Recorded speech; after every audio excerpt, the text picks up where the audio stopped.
Broadcasting from an undisclosed location due to reasons of security and therefore insecurity. Questioning the popular reality, raising the musical dead and underachievers to godlike status. Poking holes in the fabric of pop music and striking fear in the hearts of Justin Bieber fans all over the world. It's Jaandlu Underground with your host, the one, the only, the indubitable, the instantly ignorable Mr. Andlu. Ladies and gentlemen, how are you? I am Mr. Andlu, the infamous Mr. Andlu, and I have a really cool guest in the studio tonight. Of course, we have our lovely co-host, Miss Laura Penn. And next to Miss Laura is Walt Cronin, who is a great singer-songwriter and a Vietnam vet activist. Is that correct? Or veteran advocate. Veteran advocate. Okay, a veteran advocate. And anti-war. And anti-war. Let's specify that. An anti-war, cool. Which is kind of maybe an interesting twist. Yeah. But when you've been through it, probably puts a real perspective on it, so you can make a really accurate decision. Yeah, it's become a passion. Having, just going through that experience and understanding that, seeing friends that have passed away over the years after the war as a result of their experiences, but they're not on the wall. But they're gone anyway. And and it's because of the terrible things they went through, and they're it's really a lifelong job, I consider it, to try to bring some awareness to other veterans. Not only it started out with Vietnam guys or Vietnam era guys, but also now, of course, it's extended down into the younger generation, which would be Iraq and Afghanistan. That's right. So those are the guys would like to try to reach. Not that I wouldn't want to reach my peers, my Vietnam era guys, but I just, and we all read it, and 60 Minutes reports it, and we're all aware that veterans have there's a suicide rate that's above the usual demographic of society, and that's right. And I'm no expert on explaining the psychological traumas to the brain, but that's essentially what's happened. And now we also have traumatic brain injury, and we have a survivability rate that's even exceeded what was in Vietnam, which at that time was like, wow, we have helicopters and medevacs, and we're getting men that have been injured on the scene into a medevac or into a medical battalion aid station where they're getting immediate medical care that's saving their lives, and that's escalated in the most recent wars, where now there's a survivability rate with the Afghanistan and Iraq guys that from the roadside stuff that we never put up with, but these guys are just it's terrible, and they're in this traumatic brain injury, which I'm not. It's a term we're all familiar with, but it's high numbers of survivability. Essentially, is what it comes down to. But what you're saying is that they're still not the same. When a vet comes back, he's a survivor. Of course, he's a hero, but he probably is so different that. Yeah, everybody comes. There's the mentality. I think the fallacy about war and all that is that and there was a book out that I started reading, and it's kind of dated now, Stolen Valor, and it's got some interesting points about the Vietnam guys, and I understand that, and I'm pro-veteran all the way. I mean, me too. But I guess it's dated because it's trying to say that Vietnam men came home and just went on with their lives, and like trying to pretend that they were fine, that they did. Right. And a lot of them are, and I don't want to, there's many, and I know a number of guys that did come home after going through experiences and went on with their lives. But I don't believe that anyone can go through those experiences and not have a profound change. Yeah. I went through a lifetime of therapy and things that I needed to do to try to get my life back on track. And I have succeeded quite well in having a somewhat normal life, and I'm married now for 20 years, and I'm grateful that I was able to establish that. But I see all the refuse, the ones that won't come in for help or can't come in for help or can't ask for help, and that's the demographic of veterans that the classic homeless veterans, and they exist and they're out there for sure, right? And that's because they don't know how to get the help. They're not functioning at a high enough level to even know how to begin the benefits or compensation. Right. And it's a long process even to get any kind of compensation. But just to go to the VA, go to a VA, get started there. And that first step, and I can remember it very well when I was 30, I don't know how well, even dating back to when I was 22, trying to get help. It's a scary thing to sit down and say, I think I'm having some kind of psychological problem. Right. I mean, to admit that to yourself and then to another human being, right. That's a big deal, And I actually made some notes about post-traumatic stress just for my own, just to remind myself if I had to speak of it. Just Thank to remember. you. We want to hear that for sure. It's. PTSD is not madness. This is from the DSM-4. It's what they call the Bible for mental health. What is it called? The what? The DSM, the Diagnostic Statistical Manual for mental health. Mental health care workers use it to diagnose. And it is just a little thing I wrote here. The diagnosis of the person and. That's PTSD is not madness. It is a normal reaction to undue and deadly stress. The body says, hey, I'm not designed to work this way. If I let this go on, there will be irreparable damage. I will do something dramatic now to reduce or eliminate the stress. We're talking survival here. And so the body takes action. People shy away from saying these things because society has this unhealthy association of shame with a mental disorder. PTSD is just, nobody can be put into a sequence of events that's repeated over and over again, where you're exposed to the kind of things that, life-threatening situations, and seeing the things that people see, where the brain finally shuts down as a response to trying to protect itself. That's what happened to me. I had a benign, what I call a benign breakdown. After 10 months as a Navy corpsman, I was a medic with the Marine platoon, the combined action platoons. Wow. And after 10 months, I just finally realized I had a sense I can't do this anymore, and I realized that I can't.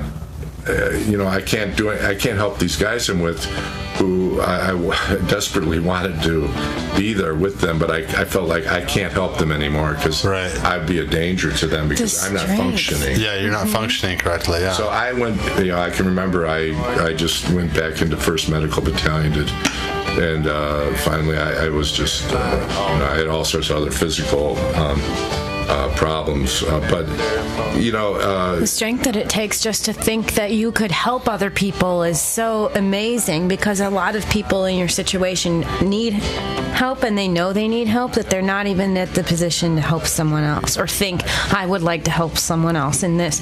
Well, that's probably a really good way to overcome it, to think in the future I'm going to help people with what I'm going through now. Well, I think what the legacy for me that I was left with is I went through the system of trying to to get help and turned away from the VA in Chicago at the Hines Hospital, being told I was psychoneurotic, whatever that means.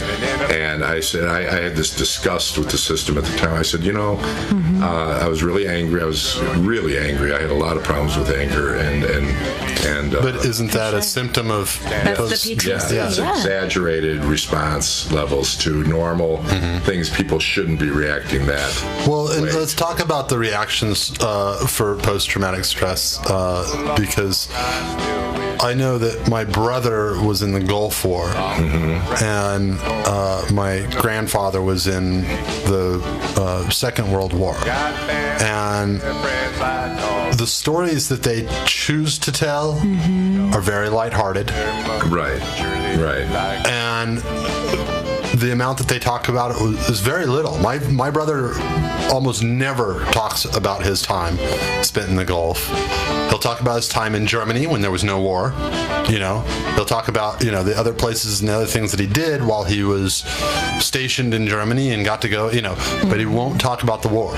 Now, other than that, I had an amazing teacher who was also a medic in Vietnam, but he never ever spoke about it because the things that you saw were probably horrific. Like I can't fathom.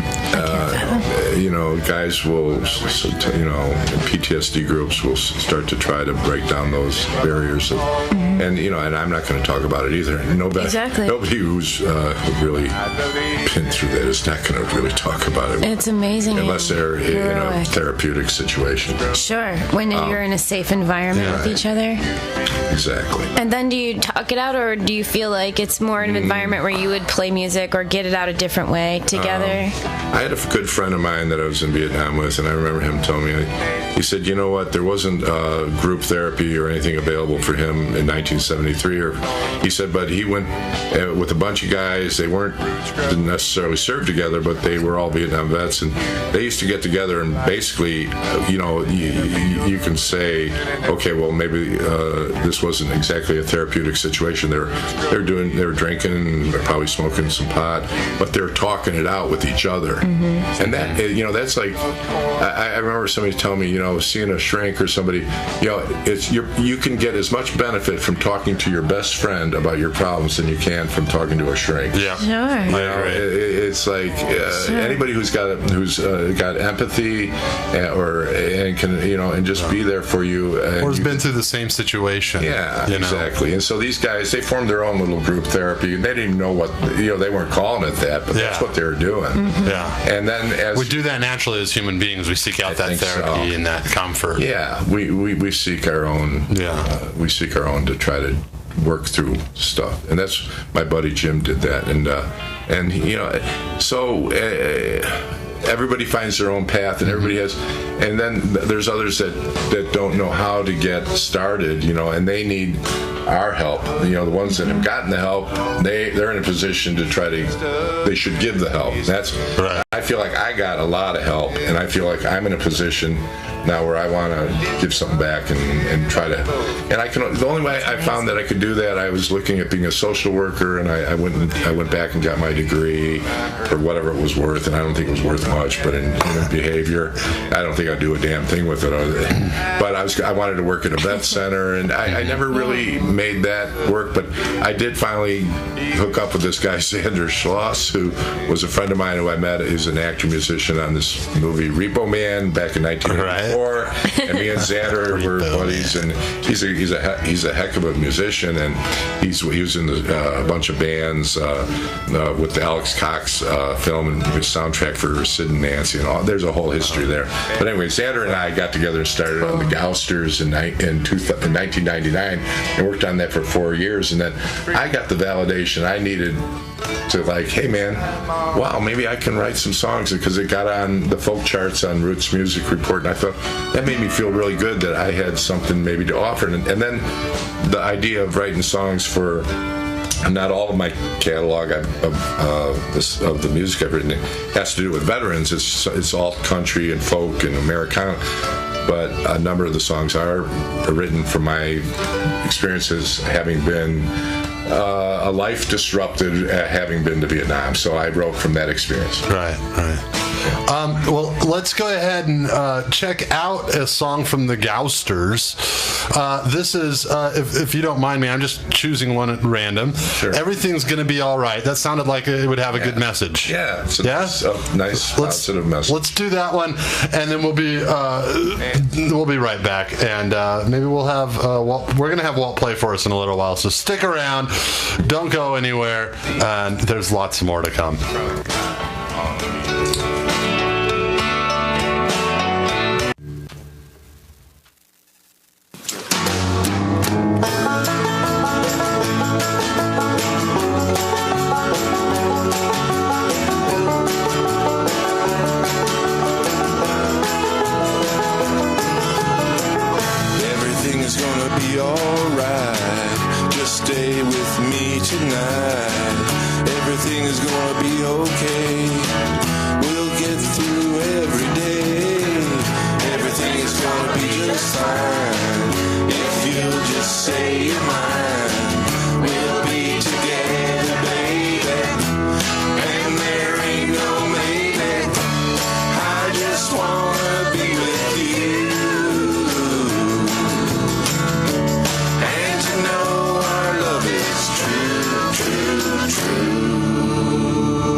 Gousters. Yeah. Awesome. You weren't expecting sad music, were you? Well, no, of course not. I'm just excited that it was like such an upbeat song. Yeah, it was. It was very upbeat. So we're going to have to break for a commercial in like 2 minutes. I was going to have you play a song when we came back, but we're not going to do that. We got another couple minutes. We were just talking about it's more than just post-traumatic stress that people come back with. From the Vietnam War, there was Agent Orange, which even to this day is still affecting newborns in Vietnam. In Vietnam, absolutely. Third generation, fourth generation, birth abnormalities, deformities. I'm not. I can't. I read this stuff. I'm not real well read on this stuff. Of course, I'm aware of it, and it's dioxin. It was made by Dow Chemical Company as a defoliant to eradicate all the foliage, so that we couldn't, so troops couldn't get ambushed, and would remove the foliage so that they the Viet Cong or the NVA could not hide adequately enough. Right. It was a safety thing. So I think everybody kind of knows that but it's amazing to me that it still, to this day, is a problem, and we kind of gloss over it in the recent Syria thing where, Obama's like, we don't use chemical weapons, we won't tolerate chemical weapons, except for in Vietnam. Oh, and the phosphorus in Iraq. I mean, I don't know. I don't want to get political because this is really more let's be political. Than that. It's all really. This is way more important than that. But I think the idea, I want to say that I think that the chemical warfare is so extremely scary and dangerous. Yeah. Like, they didn't realize what, it seems like there's always this constant, like, oops, we did that, now what do we do?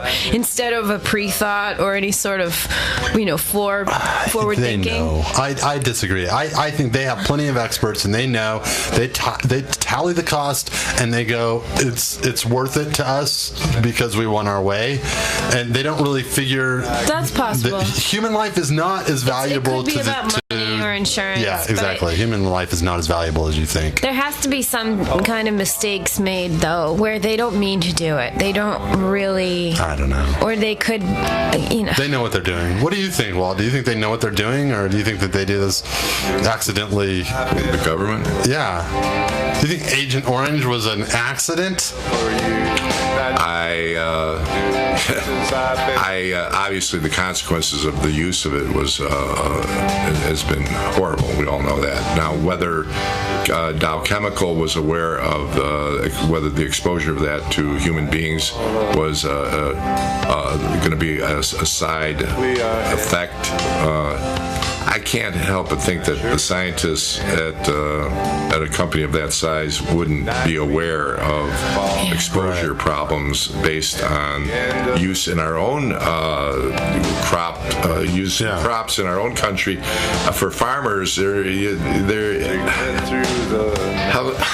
how can they not know? Yeah, that's what I'm thinking. How can they not know? I mean, they might not know that it would last 4 generations, but I'm just saying, I don't feel like there was an tragedy. They were studying it. They were the ones that created it. I want to believe that they didn't intend for it to be such a tragedy. That people make mistakes, they make the wrong medicines and they do it wrong. The thing is that you as human beings, you want to believe, you want to try to believe the best in our fellow man. We want to believe, but we get disappointed over and over again. Yeah, and you know what happens? We don't want to believe it because it's cognitive dissonance. That's what it creates, and it creates anger in us, and it doesn't make us see the straight light. We have to go to a commercial, and we'll be right back with more Jaandlu Underground and Walt Cronin. Ever wonder how you can extend the life of your garden and keep it pest-free for months? Or learn the secret experts have known for years?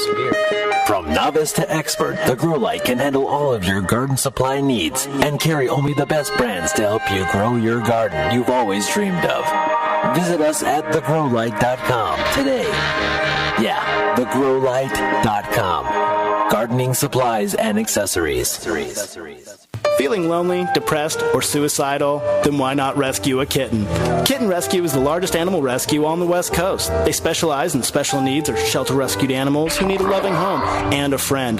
So put down that razor, get off that chair, unplug that radio, step out of the tub, and visit kittenrescue.org and browse through our selection of happy and healthy animals who want you to take them home and have them become part of your meaningless, pathetic existence. Bring some purpose into your life at last with the gift of joy and responsibility. Rescue a kitten.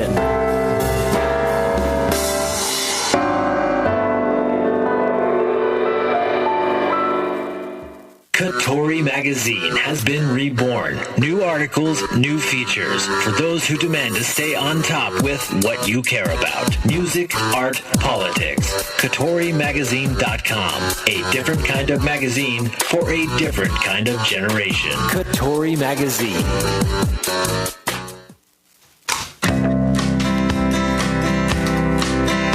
And we're back with Walt Cronin.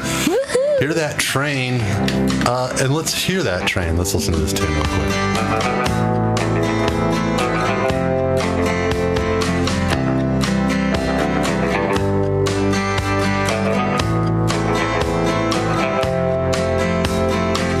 I lay in bed and hear that train blow through. I still hear it in my head.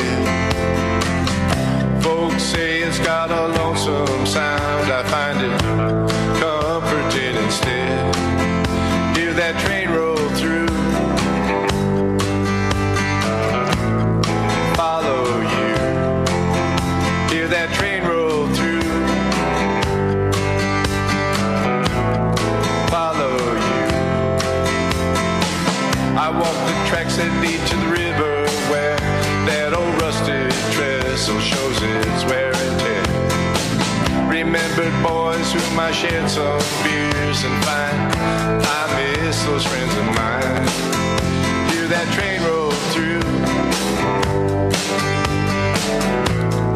follow you. Hear that train roll through, follow you. Those sounds I hear in my head will always comfort me. And those trains that I never rode still seem like a mystery. Hear that train roll through, follow you. Hear that train roll through, follow you. Hear that train roll through, hear that train roll through, hear that train roll through, hear that train roll through, hear that train roll through, hear that train roll through, hear that train roll through, hear that train roll through.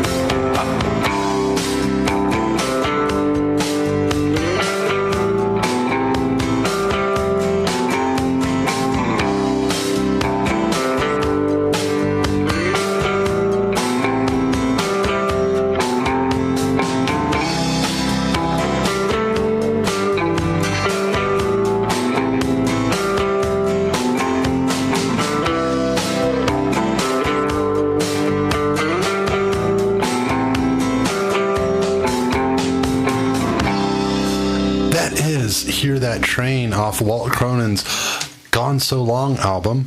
Great album, by the way. Thank you. My buddy Martin Beal is he's my collaborator. He's a producer and arranger, and this guy is amazingly talented musician. And I've recorded 3 CDs with Marty, and he works with the Racket Room in Santa Ana, California, and he's just become a really good friend. And we're hoping right now getting some more songs together to work on. And I just love working with the guy. We have such a great time. And you've done not only Gone So Long, California, I Gotta Run. Yeah, that's I like that. It's going to come in focus or not, I don't know.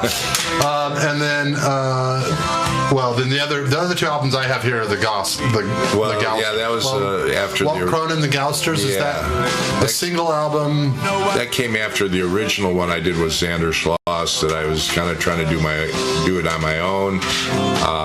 And it was really, those were songs that were a lot of songs related to how I felt about having come home from Vietnam and being adrift in society. So many of the songs, and you can see the cover is kind of dark, and the whole mood of the album is pretty sad. How I felt at the time. I was in a really kind of that kind of a place. Now, what is this Gouster? Explain what that means. Well, the Gouster actually is a phrase in Chicago. It comes from the black slang, and it was a way.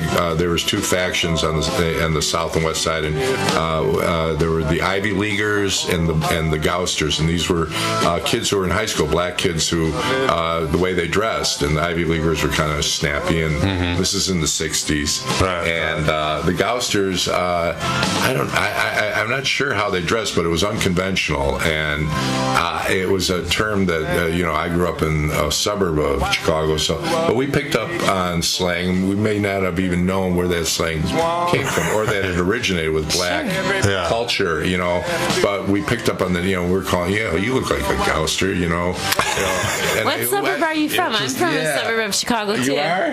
Absolutely. Where? I'm from Antioch, Libertyville, up there. Yeah. And then later on, when I moved to California, my parents moved down to southern Romeoville, Joliet, Manuka. Of course, yeah. What are you from? I was closer in. I was like Oak Park, right adjacent to the city of Chicago. Oh, that's really close. Yeah. It's beautiful. It's like right up against it. So.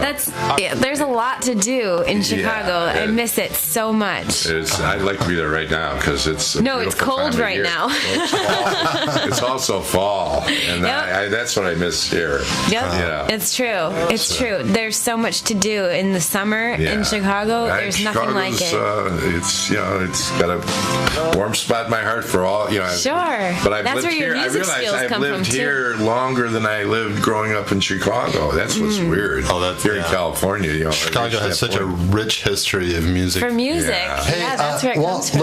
I want to have you play a tune for us. Okay. You've got a song that you wanted to do. I was going to do Hear That Train, but you beat me to it there. But I got Devil's Candy. All right. Which is kind of like, it's just kind of making choices in your life and not knowing where to go and kind of being, Sure. Here we go. All right. Well, the devil gave me candy, and how was I to know? He's just a friendly stranger who's passing through alone. And I did jump in with both feet, and I relished every sin.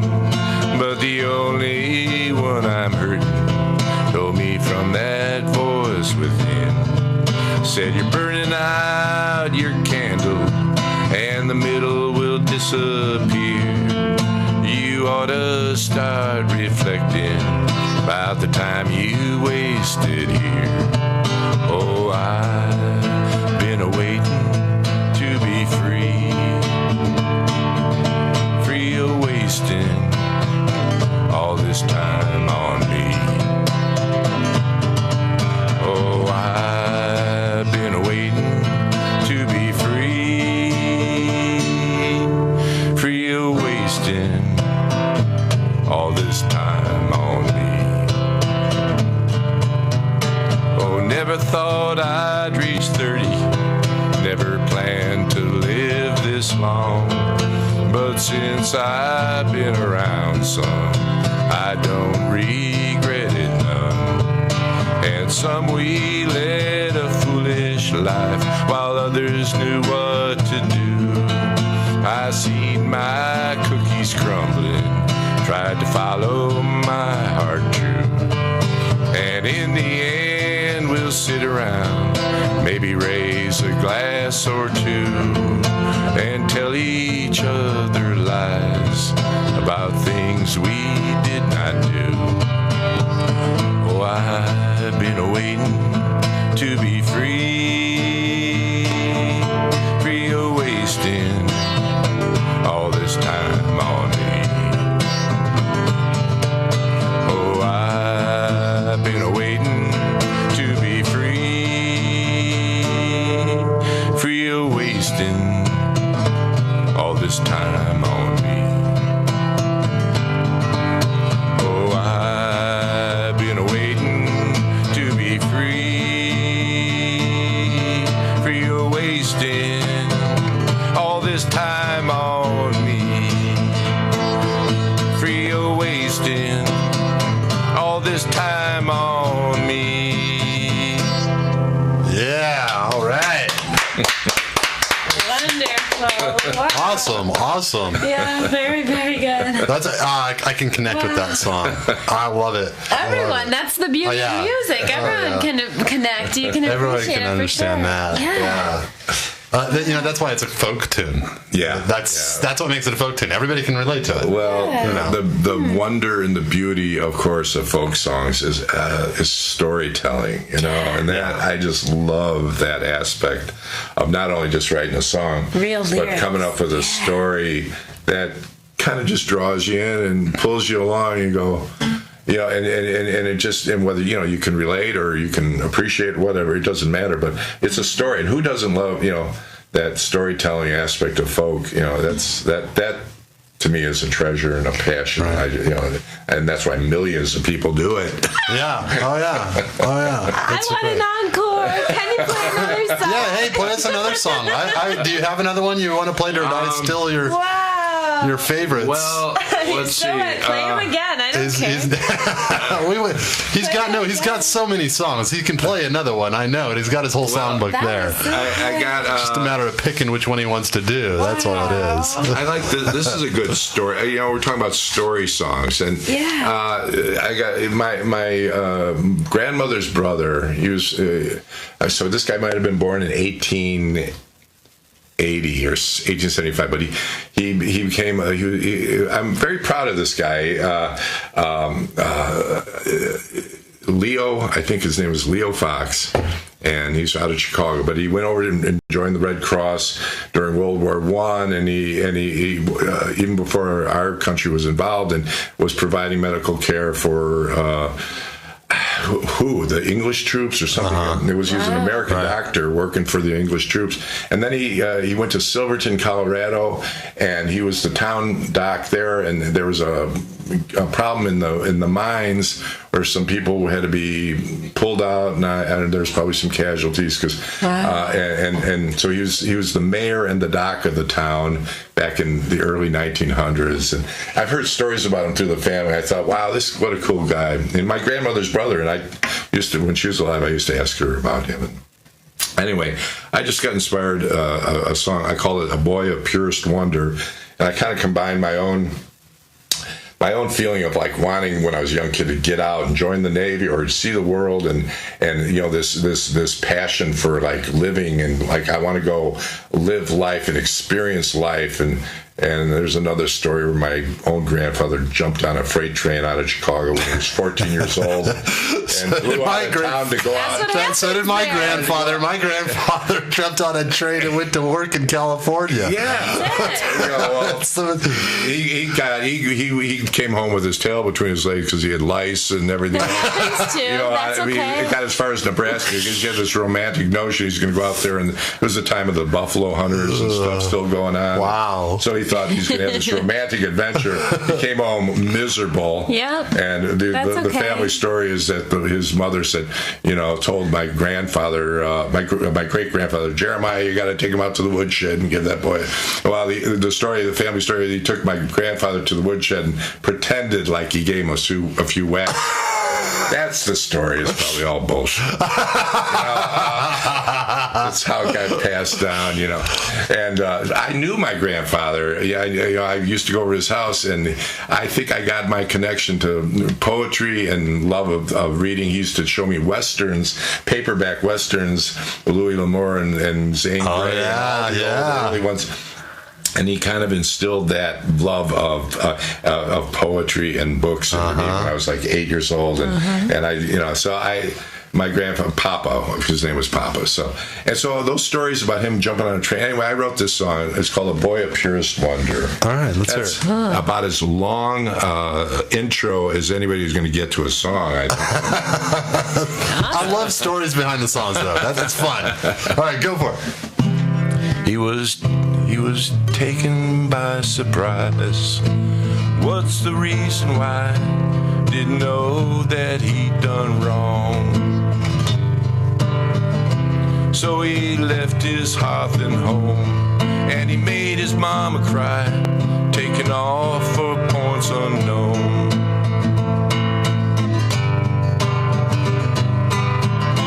He was barely 17, trying to find out if his dream take him places he never seen.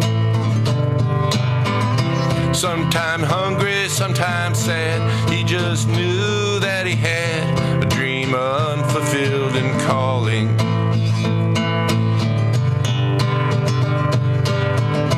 What did he see? Where did he go?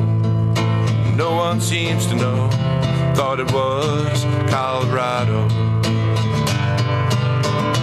Worked as a miner underground for the silver ore he found, making wages for the day.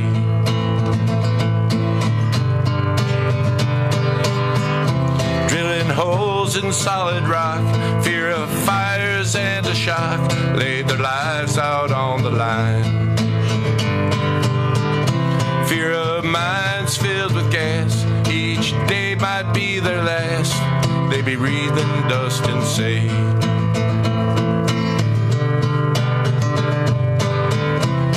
are miners in the ground.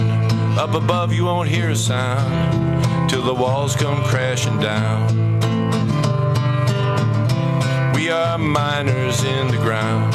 Up above you won't hear a sound till the walls come crashing down.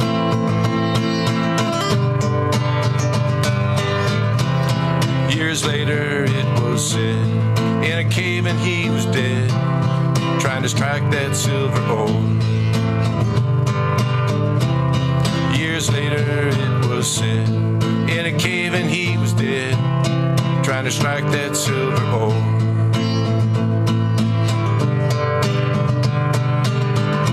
He'd been barely 17 when he'd set out to find a dream. He'd been a boy of purest wonder. What did he see? Where did he go? No one here seems to know. It might have been Colorado.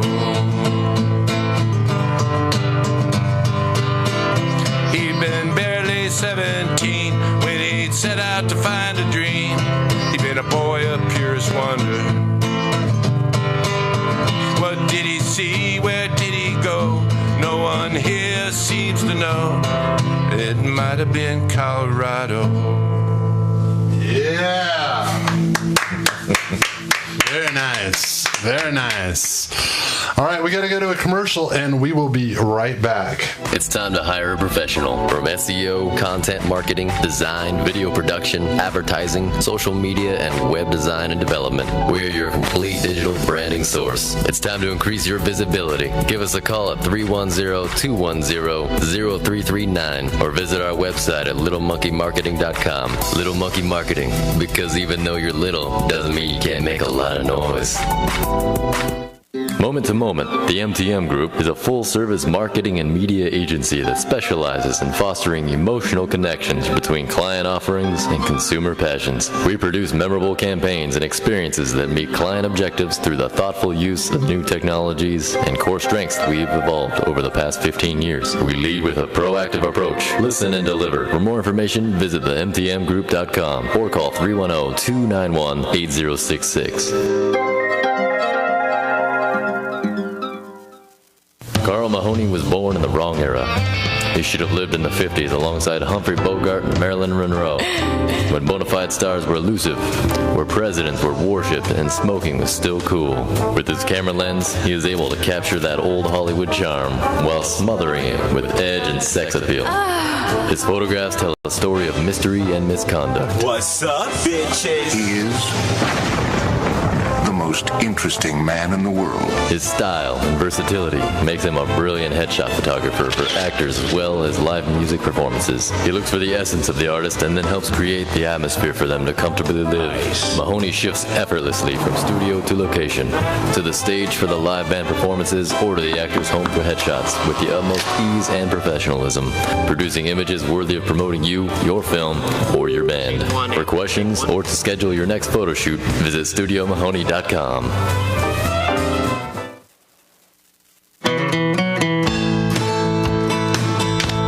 All right.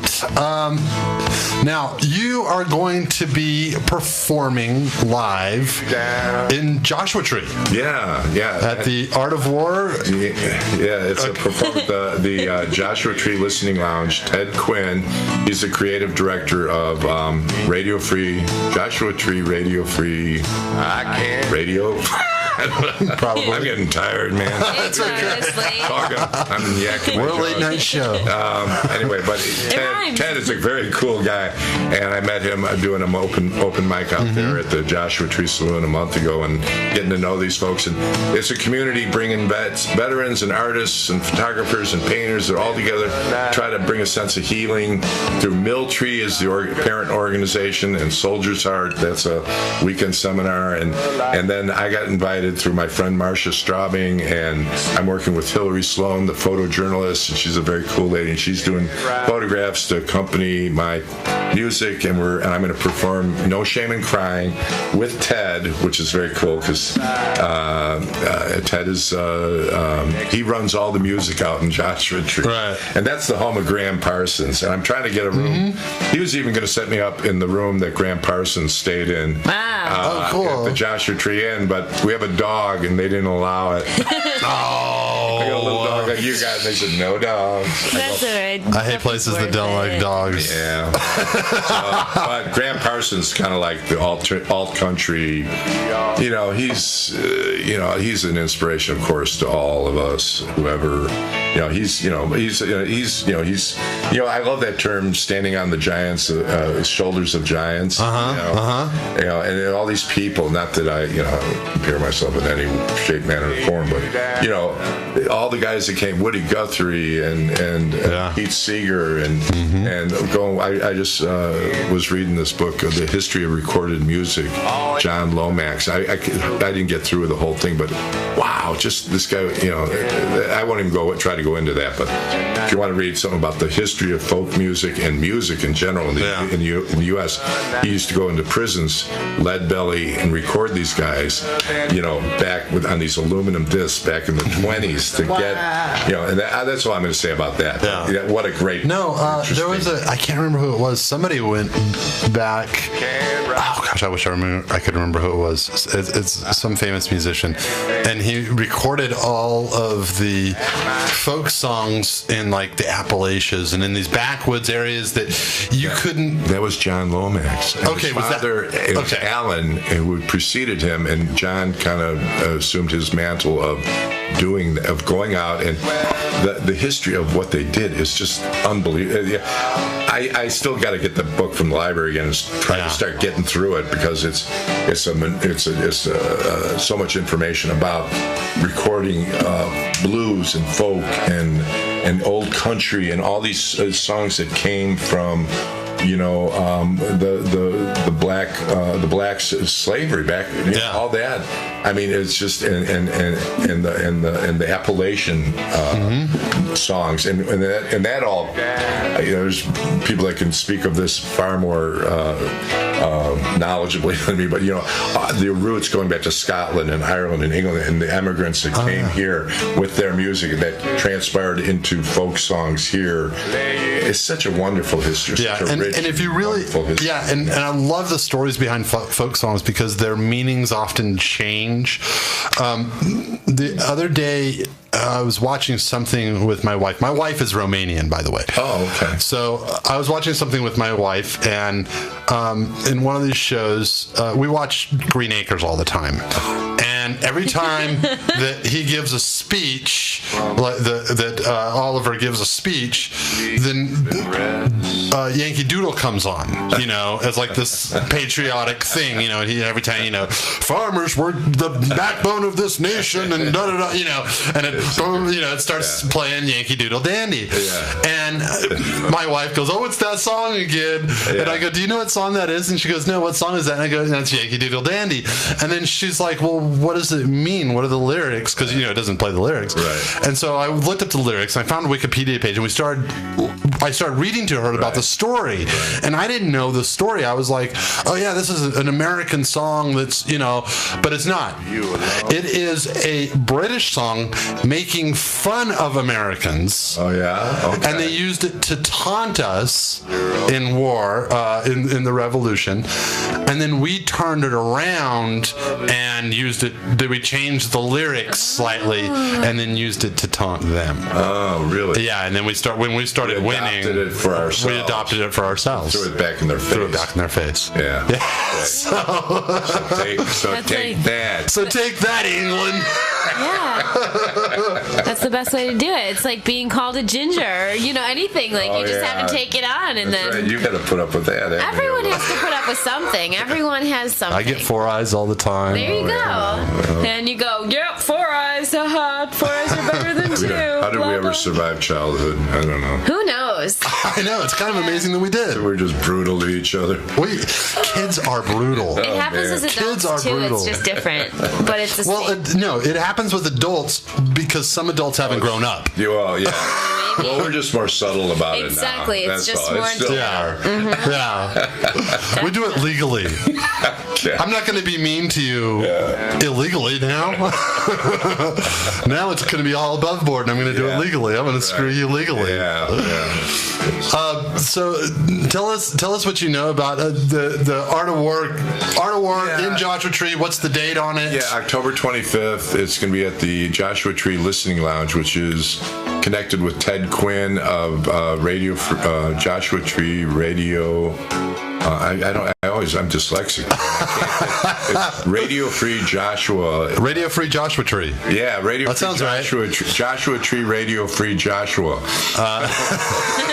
Radio Joshua Tree. Is that Ted is a super guy, and he's going to be performing this song with me at the Art of War on October 25th in the evening, and it's on my Facebook page. Okay. I have a music page under Walt Cronin, so all the info's there if you want to. Yeah, did you give your Facebook page out? What was it? Facebook it's Walt Cronin? Just Walt Cronin. Just look up Walt There's Cronin, another people. Walt Cronin, but he's a dog. And, okay, so that isn't me. But, all right, but you should friend him because he's a good dog. There really is another Facebook person. I love it. That's person. I looked up Walt Cronin. It's a dog on the East Coast. Oh, that's hysterical. Well, I looked you up and I got you right away. I did that. I didn't get the dog. I'm gonna have to go back and look for the dog. So you're gonna play this song. No Shame in Crying. No Shame in Crying. Why don't you go ahead and play that for us now? Okay, this is. Well, I say to my brothers much younger than me,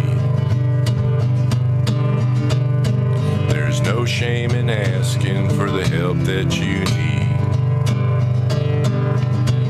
So I say to my brothers, the new returnees, there's no shame in talking about the pain that you feel.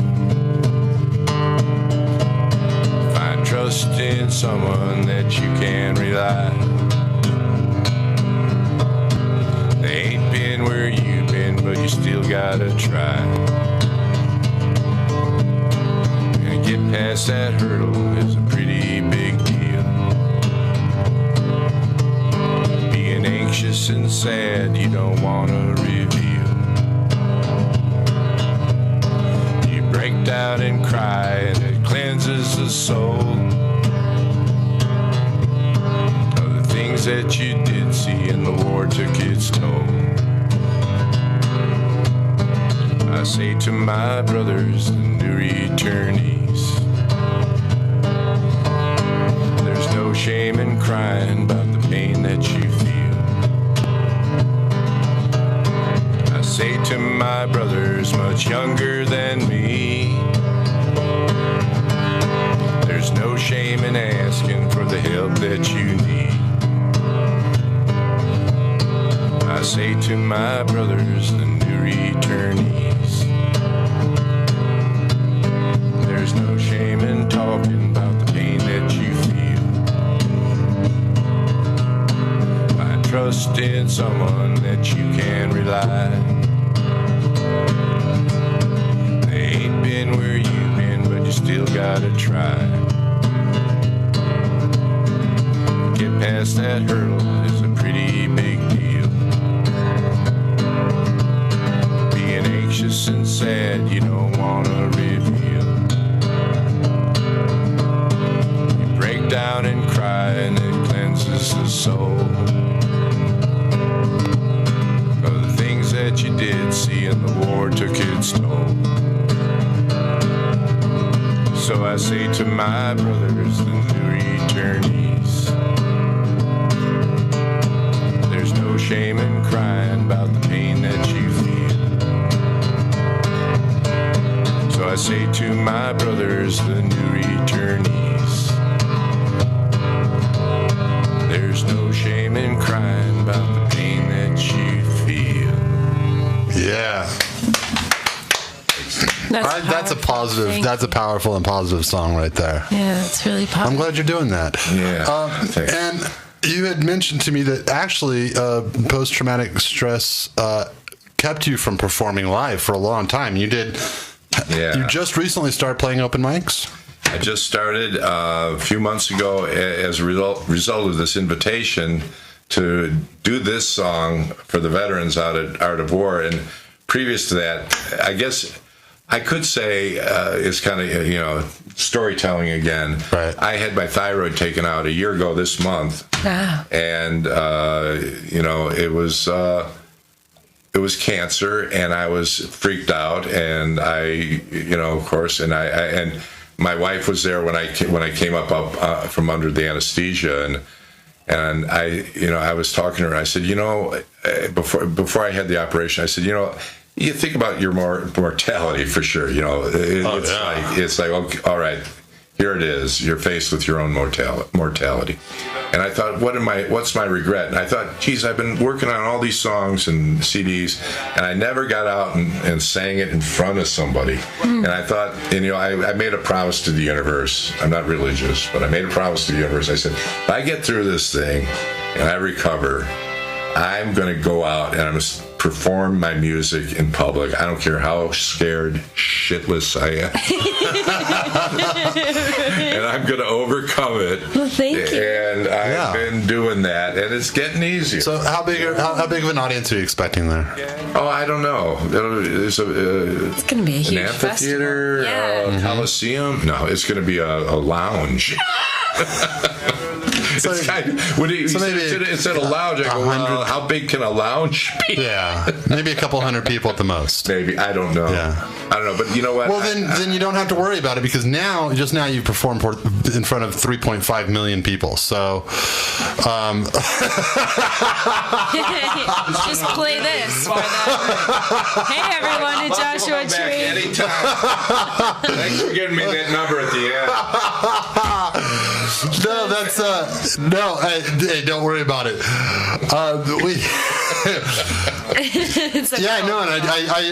I honestly did kind of hide that number from you for that reason. You still have 4 minutes left, though, so get used to it. Nothing to say. Well, that's I think that's the point.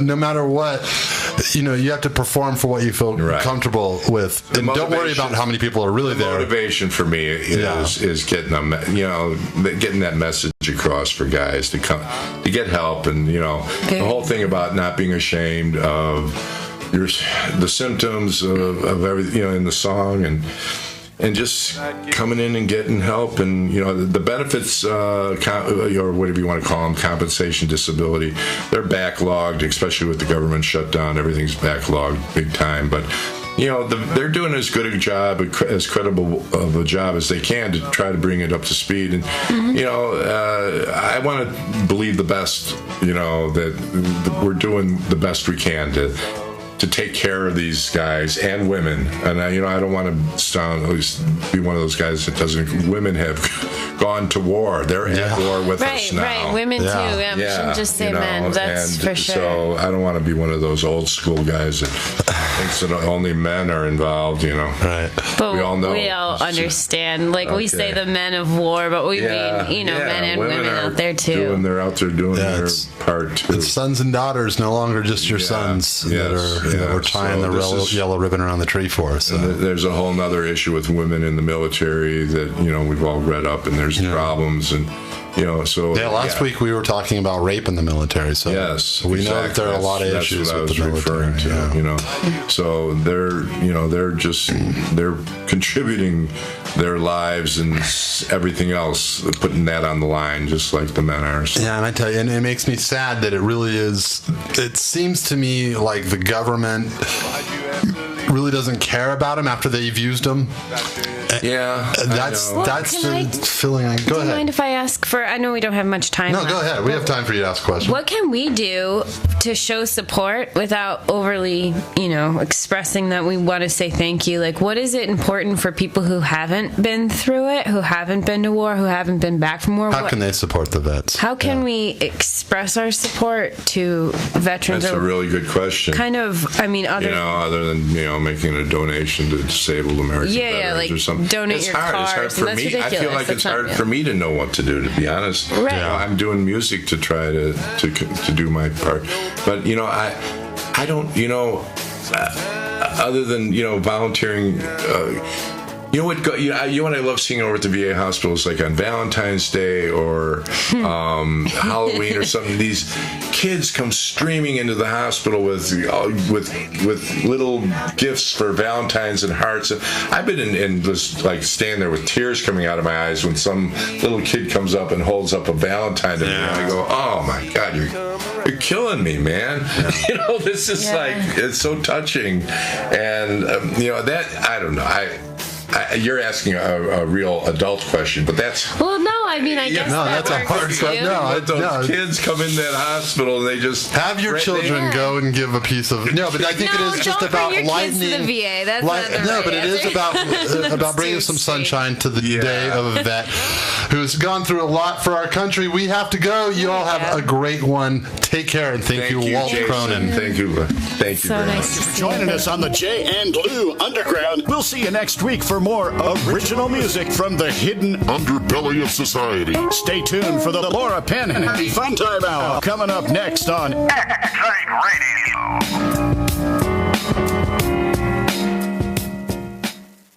Hey kids, don't you hate it when you're trying to listen to the radio and someone is constantly interrupting you? I want to watch TV. Now, there's a solution. Hey, Mommy, what you doing? It's called Boom Stick. You can eliminate any and all unwanted annoyances with one single click. Hey sis, come play with me. Boom Stick.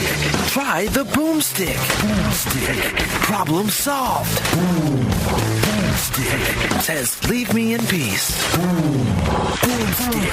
Boom Stick requires a license. There's a 3-day waiting period. Cannot be used by owls. Offered not valid in the northwestern part of Canada or anywhere else. Valid while supplies are limited. There are no supplies. This is limited. This product does not exist. May result in legal proceedings or many hours spent incarcerated. Kids, do not try this at home or get your parents' permission. This is an extremely long disclaimer. When will it end? In 1992, grunge had fully exploded and wiped glam and hair metal bands off the face of the planet. But there was a band, the one band that would not go down without a fight and let glam rock die. Kitty Kitty Bang Bang. When a dysfunctional band of glam rockers crash their van into strawberry fields in the middle of nowhere, they're shaken down by a group of angry Mexican strawberry pickers and are forced to pick strawberries for repair of their van. Starring Rex Killjoy, Clint Bagswell, Palmer Cherry, Hanny Glasscock, and their manager, Richie Primo, the nastiest UK sleaze metal band to ever appear on the silver screen, Kitty Kitty Bang Bang, in their first movie, Heavy Metal Strawberry Pickers. Watch the trailer or rent the movie at heavymetalstrawberrypickers.com. Presented by the Show Must Go On Films, directed by Gino Giordano. This film is not yet rated. Are you looking to see all the social communities that we're involved in? Visit exciteradio.com/exciteradio, and all of our social profiles are listed there. You can join us, become our friend, become part of the community. Excite Radio. Original, unsigned, uncensored. Got a child that has too many questions or just won't shut the fuck up? What? Simple. Try our new child muzzle, equipped with Zaptastic child-safe tasers, which are strategically placed at the back of the ears and temples. Comes with easy-to-open steel mouth zipper and free bendy straw. It's easy as 1, 2, 3. Go online, select all your children's sizes, sign our hold harmless, and submit payment. Enjoy every day without any annoying noise. Just the peaceful sounds of muffled bliss. Order now. Also available in pink vinyl and electric blue. At Healthy You Herbs, we are an authorized new body distributor. We offer only 100% all-natural herbal products with no additives or preservatives at the lowest possible prices. We pride ourselves on providing the best products for your well-being and to ensure you have access to essential supplements vital to the human body. Visit us online at healthyyouherbs.com. Healthy You Herbs, your health depends on us. We want you to take the shows with you, so subscribe to our podcast at iTunes or tune in live every Friday from your desktop or your internet-ready mobile device and listen live. Is it time time to spoil yourself or someone you love, then go to Body Essential Day Spa, located in Chino Hills, California. Call us at 909-548-7402 or visit us online at www.bodyessentials-dayspa.com. Enjoy the luxury amenities of a full-service day spa without spending a fortune. Services include multiple types of massage therapy, body treatments, relaxing and nourishing facials, microdermabrasion, permanent makeup and application, waxing, sauna treatments, spa parties, and much, much more. Call 1-909-548-7402 or visit us at www.bodyessentials-dayspa.com. It's time to spoil yourself.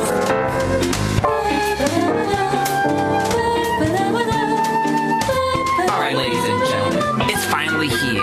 You've been waiting your entire life, but now the wait is over. Introducing the all-new, limited, one-of-a-kind, incredible, amazing, sensational thing. It does everything you want and nothing you don't. It does what other things can't and goes where other things won't. You know you want it. We know where to get it. You won't find this in stores or anywhere else. It's not available online. You can't even call us to order it. We have it. You want it. The thing. If you want it really bad, you're gonna have to find out how to get it yourself, because we're keeping out the thing, okay? Now act now. This is a limited time offer, alright? Expires fucking January 1st, 2042. There is no political recourse.